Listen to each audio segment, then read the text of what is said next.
Good afternoon, everyone. Steve Green here from Make the Grade, and this is the second Structure in the Chaos presentation of this week. So I am doing these, if you've been following along, Tuesdays at 10 a.m. and Thursdays at noon, and we are right on Thursday at noon.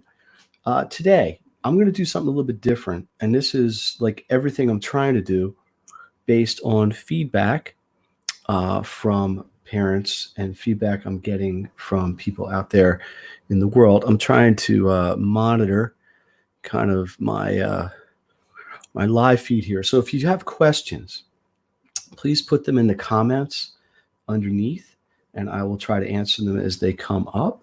I'm looking specifically on my personal Facebook page. This is probably going multiple places. So as a little bit of background, I have a private tutoring company called Make the Grade. I've been doing it for more than 20 years. I focus on helping students basically of all ages with math, with science, SAT prep, general educational things. I've also written a book, which I have right here. We're proud of this, which is basically a guide on how to be good at school and really anything that you need to accomplish, time management-wise, information management. Anyway, what I've been putting together, and I did 8 of them, are presentations specifically for parents and students on how to create structure while we are in this new situation of virtual and home learning.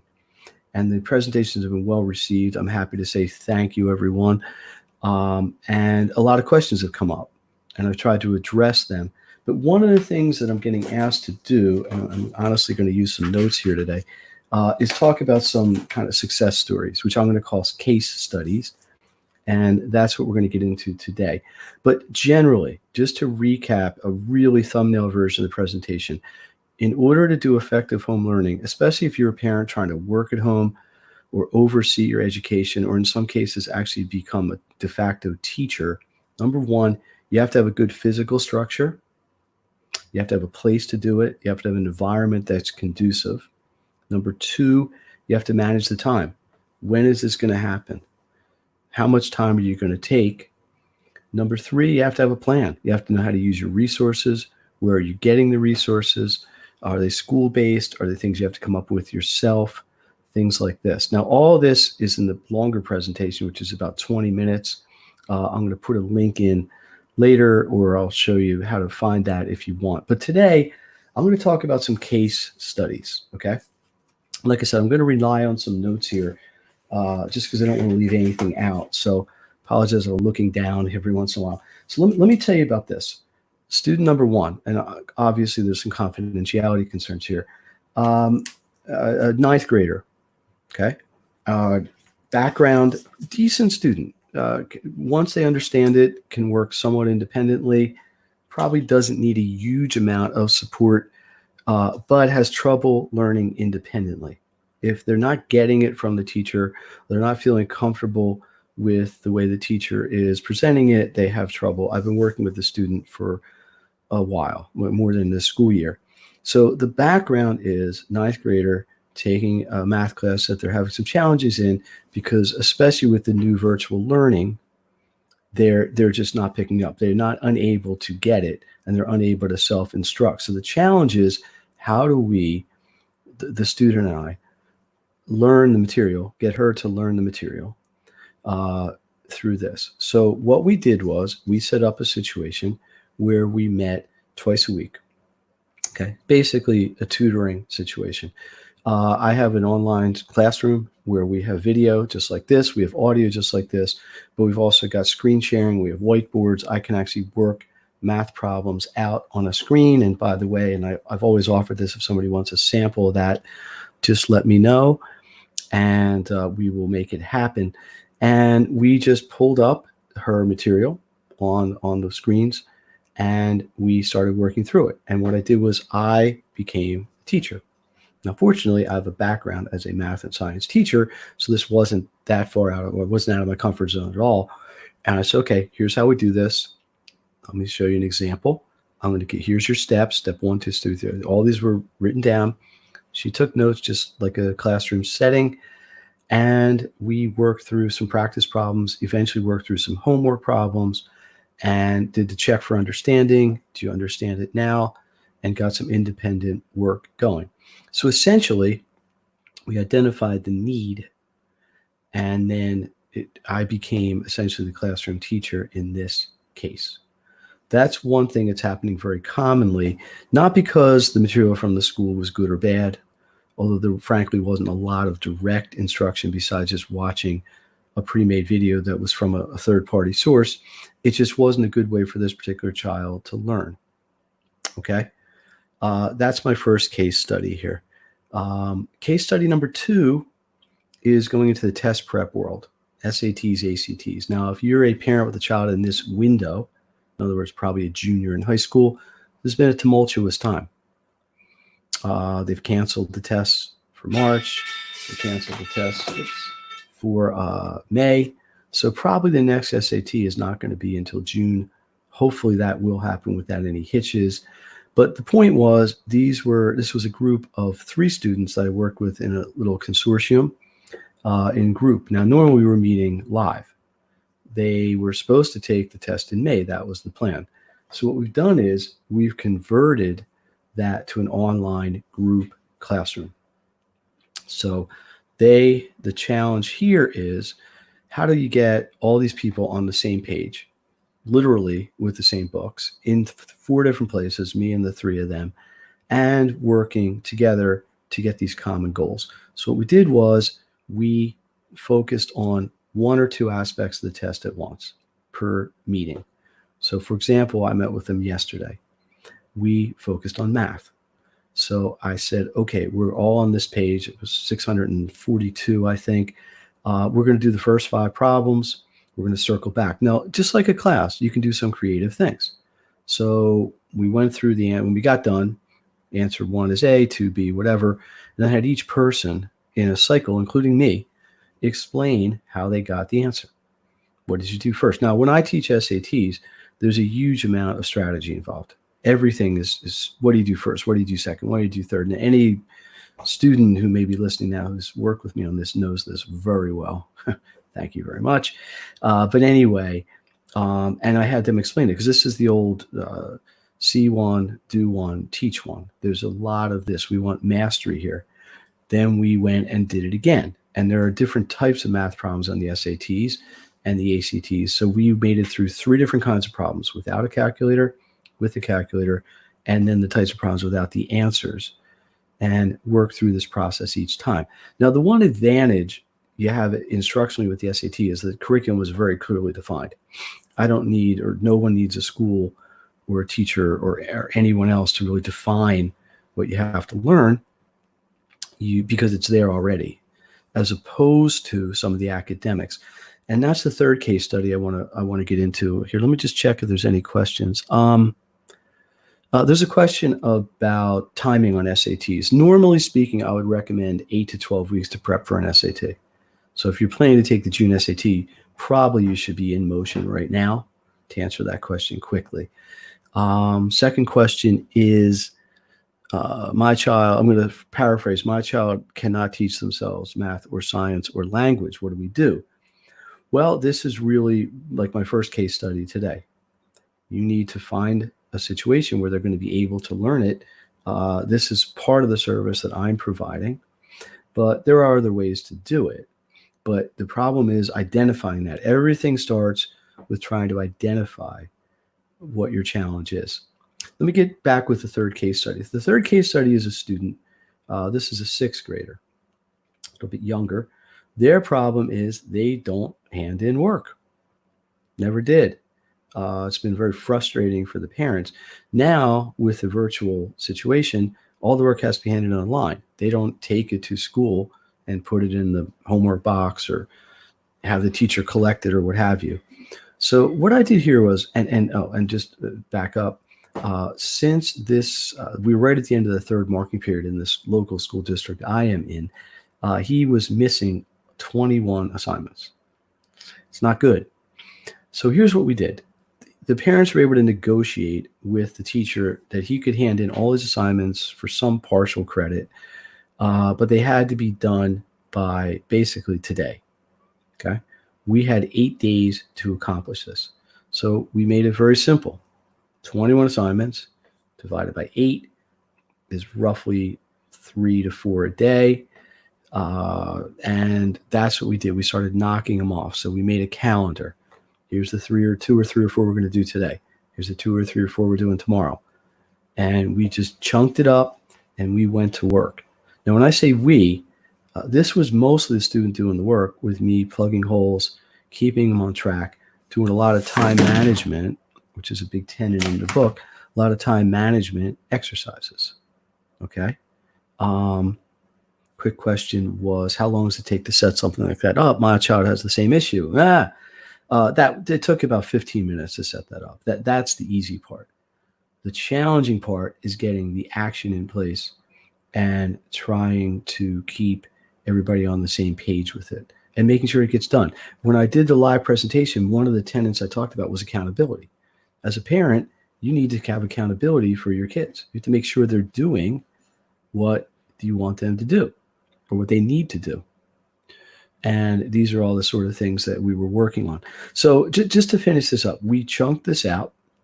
We had multiple projects or multiple assignments due each day. I met with him a half hour a day for basically the last 8 straight days. I'm happy to say, as of yesterday, completely caught up on all his work. Now, you could argue shouldn't have gotten behind to begin with, and I would agree with that. And that is our plan moving forward as they resume the virtual work starting on Monday. But the point was, the background was, this was a recidivist, habitual person who wasn't handing a lot of work in, and it got a lot worse in the last few weeks with the virtual. That was our challenge. We set up a plan, and we accomplished it. I'm going to get into one last case study today. This is an 11th grader chemistry. Okay. Chemistry is one of those topics like math that you have trouble self-teaching. It's not that difficult once you understand it, but there's a lot of moving parts. There's a lot of little pieces that come together to make the big piece. And again, I was a chemistry teacher in a former life, so I have some experience with this. Yes, I was. Somebody asked a question. Yes, I was. I really was. Anyway, here's what we did. They had a worksheet they had to do. The worksheet required some present information and also brought in a topic they learned about 2-3 weeks ago. Now, this was when they were still in school. Now, unfortunately, this student hadn't really mastered that particular skill at the time. So this became a combination of review. Hey, we got to go back a couple weeks, reset, get that topic down. And moving forward, we have to make sure you understand what's going on right now. So we spent about half the time going back and reviewing, and I'm not going to get into the exact specifics of what the topic was, but if you've taken chemistry and you learned stoichiometry, perhaps you understand what I'm talking about.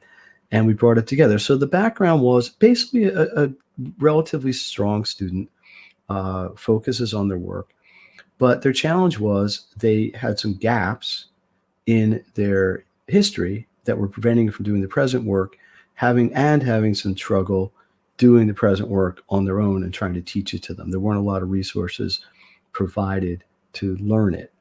We set up the plan, which was to meet.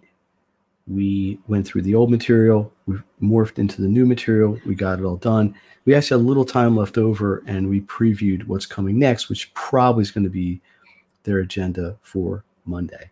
So the result is caught up, feeling pretty good about it. Now, of course, these are all case studies with relatively happy endings and good results at the end. But I think the reason that happens, honestly, and my advice to any parents trying to self-instruct in homeschool or virtual school at home, is if you have the right plan in place, you're much more likely to get the result that you want. It's a measure twice, cut once kind of idea. Okay, so you got to take what you have. You got to take the background, you got to take the challenge, you got to take the present need, put it together, create the plan, and then use the plan to get your results. Now, there's time issues. When are you going to do it? How long is it going to take?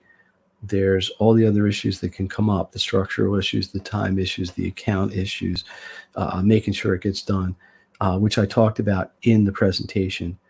But these are all good things. Let me just check and see if there's any questions. Someone asked a question about scheduling.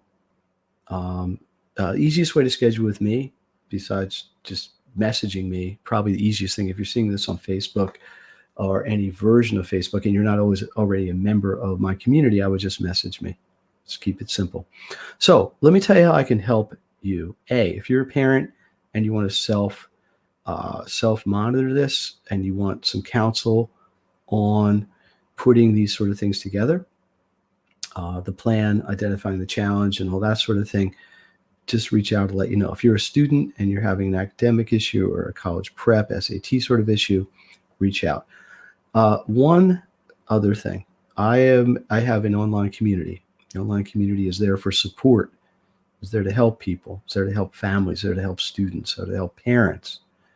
I am expanding some offerings within the community, and one of them is essentially an unlimited tutoring option where you can get basically as much help as you're going to need on a weekly basis through a variety of formats, live, sort of in office hours where you can check in, ask questions, do what you need. So if this is something that interests you, and it's I don't really want to get into cost except to say it's super affordable, because my goal is to get people help and answer questions if they need it. Let me see if I got any questions.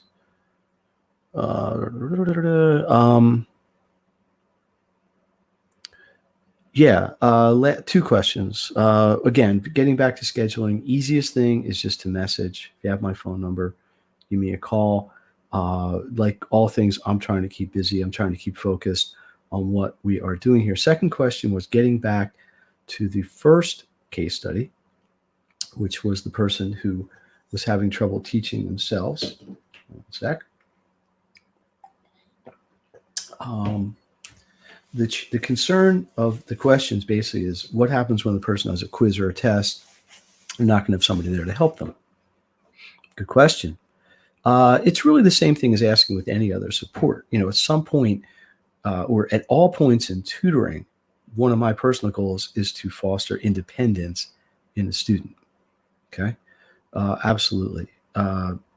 And that's really the goal, because I'm not there to take quizzes with them or tests with them or whatever. My job, the way I see it, and my role is to help them understand the material so that they can do it independently and be able to bridge the gap between idea A to B to C to D and put them all together and work from there. So it's a great question.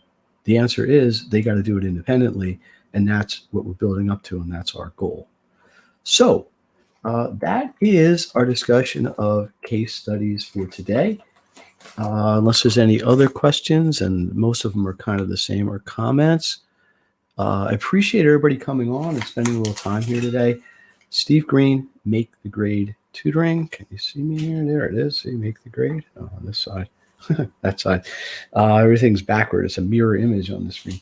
I do these Tuesdays at 10 a.m., Thursdays at noon. Normally, it's more of a presentation. I will put the link in there if you want to see them. I think they're really helpful. I appreciate all the positive feedback I've gotten from people to be able to use the information and helping them in their environment. If you want to get a copy of Maximum Education, let me know. It's chock full of really good time management, information management, daily action plan, and success strategies. So my goal is always to keep these in the 20-minute range or so. We are at 1927. So we're right there. Last check for questions. Well, thank you. Someone said they appreciate everything I am doing. And let me just be clear on one thing. This isn't something I started March 18th or whatever day we went into hibernation here. This is a 20-plus year, 30-year thing in my life. I've been in education for most of my life, at least professional life. And this is just another challenge that we're having. They announced today, in fact, in the last hour, at least in Pennsylvania, schools are going to be closed until the end of the year. We are on virtual learning until at least September at this point. Hopefully not beyond that. So we're going to have to adjust. We're going to have to adapt. We're going to have to deal with it. Anything I can do to help, let me know. So I'm going to put this to an end. Thank you, everyone. If I don't see you in any sort of one-on-one circumstance, I will be back Tuesday, 10 a.m. Any suggestions on things that would help you in your own situation or questions, just message me, put them in the comments, and we will go from there. Have a great day. Stay safe. It's nice out. If you can, maybe go out, take a walk. Make sure you're at least 1.82 meters from the next person. You're in metric system here, not feet, I guess. 6 feet for those of you not familiar with the metric system. Just be smart. We're all trying to, as I say, flatten this curve down. And part of that is really just using common sense. So thanks. I'll see you all later. Happy Easter, happy Good Friday, happy Passover, happy everything that's going on right now. Let's try to celebrate the positives when we can. So long.